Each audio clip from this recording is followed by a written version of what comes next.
India market invest মাইন্ডসেটে আপনাদের স্বাগত। যারা চ্যানেল নতুন এসেছেন তাদেরকে বলবো প্লিজ চ্যানেলটাকে সাবস্ক্রাইব করবেন, লাইক করবেন, বেল আইকনটা প্রেস করবেন, তার সাথে অল বাটনটা প্রেস করবেন, তাই নোটিফিকেশনটা কিন্তু সঙ্গে সঙ্গে আপনাদের কাছে গিয়ে পৌঁছাবে।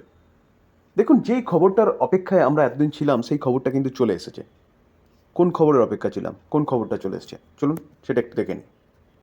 দেখুন, আজকে মিটিং কন্ডাক্ট করার কথা ছিল, তো মিটিং তো হয়ে গেছে এবং 12:30 মানে জাস্ট কিছুক্ষণ আগে কিন্তু হচ্ছে কোম্পানি তার ডিক্লারেশনও জানিয়ে দিয়েছে কী ব্যাপারে, স্টক স্প্লিটের ব্যাপারে। তো কোম্পানি যে স্টক স্প্লিটের কথা বলছিল সেটা কিন্তু জানিয়ে দিয়েছে 12:30। তো চলুন আমরা পিডিএফটাকে দেখি যে কী জিনিসটা বলছে।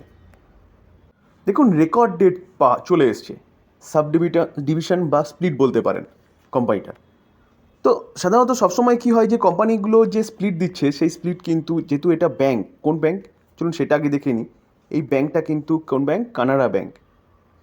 তো কানাড়া ব্যাংক, যেই ব্যাংকটা কিন্তু কী করছে, স্প্লিট দিতে চলেছে, সেটা আগে কিন্তু আমরা খবরটা পেয়েছিলাম এবং আমিও ডিসকাস করেছিলাম। তো এখন কিন্তু সেই ফাইনাল খবর পেয়ে গেছে কিসের থেকে, তারা কিন্তু আরবিআই থেকে অ্যাপ্রুভাল পেয়ে গেছে। দেখুন, was approve by the reserve bank India. Reserve ব্যাঙ্কের অ্যাপ্রুভাল পেয়ে গেছে এবং শেয়ার হোল্ডারদের অ্যাপ্রুভাল পেয়ে গেছে। তো সেই জায়গায় দাঁড়িয়ে কোম্পানি কিন্তু ফাইনাল ডেট ডিক্লেয়ার করে দিয়েছে। তো final date means record date. কবে রেকর্ড ডেট? দেখুন, রেকর্ড ডেট হচ্ছে 15 মে 2024। স্প্লিটের কথা কীরকম ছিল? স্প্লিটের কথা ছিল, আগে ফেস ভ্যালু ছিল হচ্ছে কত? ফেস ভ্যালু ছিল 10, সেটা এখন 2 হতে চলেছে। অর্থাৎ ফেস ভ্যালু 10 মানে 2 মানে 1:5, মানে যার কাছে একটা শেয়ার আছে তার কাছে কিন্তু 5টা শেয়ার সে পাবে। এটা কিন্তু অ্যাপ্রুভ হয়ে গেছে। তো রেকর্ড ডেটও দিয়ে দিয়েছে। কত রেকর্ড দিয়েছে?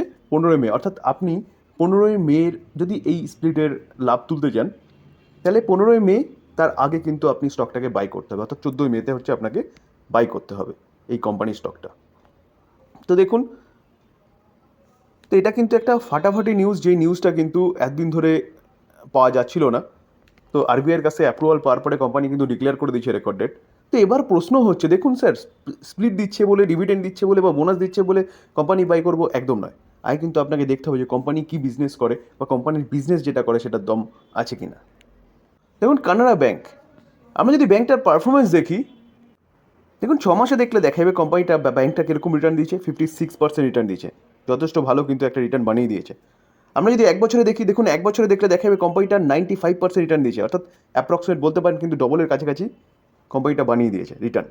5 বছরে দেখলে দেখা যাবে কত? 111%, 5 বছরে ডবল। অরিজিনালি যদি আমরা রিটার্নটা দেখি তাহলে দেখলে দেখা যাবে কিন্তু 2020 থেকে প্রায় 600%-এর ওপরে কিন্তু রিটার্ন বানিয়ে দিয়েছে কোম্পানিটা বা ব্যাংকটা। দেখুন 621% বানিয়ে দিয়েছে। তো 2020 থেকে কেন দেখছি? কারণ সেই সময় থেকে কিন্তু বিভিন্ন পদক্ষেপ নেওয়া হয়েছে ব্যাংকগুলোকে পুনরুজ্জীবিত করার। যেমন একটা ব্যাংকের সাথে আরেকটা ব্যাংকের মার্জার, ব্যাংক্রাপসি যে নিয়মটা সেইটা। তো এইভাবে দেখলে দেখা যাবে কিন্তু এখন যে ব্যাংকগুলো, এখন পিএসইউ ব্যাংকগুলো, আগে পিএসইউ ব্যাংক দেখলেই কিন্তু ভয় লাগতো, এখন পিএসইউ ব্যাংকগুলো কিন্তু ভালো করছে, যার জন্য 2020 থেকে কিন্তু এত ভালো একটা রিটার্ন ব্যাংকটা বানিয়ে দিয়েছে। দেখুন, আমরা যদি ম্যাক্সিমাম চার্ট প্যাটার্ন দেখি তাহলে কিন্তু সিনারিটা অন্যরকম দেখবো। দেখুন, ম্যাক্সিমাম চার্ট প্যাটার্ন দেখলে দেখা যাবে ব্যাংকটা অনলি ফর 1080% রিটার্ন দিয়েছে। চার্ট দেখলে কিন্তু বোঝা যাবে যে ব্যাংকটা কিন্তু কন্টিনিউয়াসলি নিচেই আসছিল। নিচে আসার পিছনে কিন্তু গভর্নমেন্টের পলিসি বা আরবিআইয়ের পলিসি বলতে পারেন। এখন বাড়ার পিছনেও ঠিক একই রকমভাবে গভর্নমেন্টের পলিসি বা আরবিআইয়ের পলিসি বলতে পারেন। তো এই বিভিন্ন পলিসি চেঞ্জেসের জন্যই না আজকে ব্যাংকগুলো কিন্তু, পিএসইউ ব্যাংকগুলোর কথা বলছি, কিন্তু এতটা ভালো পারফরমেন্স করছে। প্রতি কটা পিএসইউ ব্যাংক দেখলে দেখতে পারবেন যে 2020 পর থেকে কিন্তু ঘুরে দাঁড়িয়েছে। আমরা যদি ব্যাংকটার মার্কেট ক্যাপ দেখি, দেখুন 1,05,000 করোড় হচ্ছে কোম্পানিটার মার্কেট ক্যাপ। পি পি অনেকটাই নিচে রয়েছে। আমরা যদি রিটার্ন ক্যাপিটাল এমপ্লয় এবং ডিভিডেন্ড ইল্ড দেখি, দেখুন ব্যাংকটা কিন্তু 2% ডিভিডেন্ড ইল্ড রয়েছে। রিটার্ন অন ক্যাপিটাল এমপ্লয় দেখলে দেখা যায় 5.33 এবং রিটার্ন অন ইকুইটি 14.8 রয়েছে। ফেস ভ্যালু 10 রয়েছে, যেটা কিন্তু ফেস ভ্যালু 2 হতে চলেছে, তাই জন্যই 1:5 কিন্তু স্পিড দেবে। তো রিটার্ন অন ইকুইটি ঠিকঠাক রয়েছে মোটামুটি। রিটার্ন অন ক্যাপিটাল এমপ্লয় কিন্তু একটু নিচে রয়েছে, ঠিক আছে। আমরা যদি 5 বছরের ব্যাংকটার নেট প্রফিট দেখি, দেখুন ব্যাংকটা মাইনাসে ছিল 2020-তে। তো মাইনাস থেকে কিন্তু 2021-এ প্লাসে এসছে 2957 করোড়, 6158 করোড়। তারপরে দেখলে দেখা যাবে, দেখুন 11,345 করোড়, 14,774 করোড়।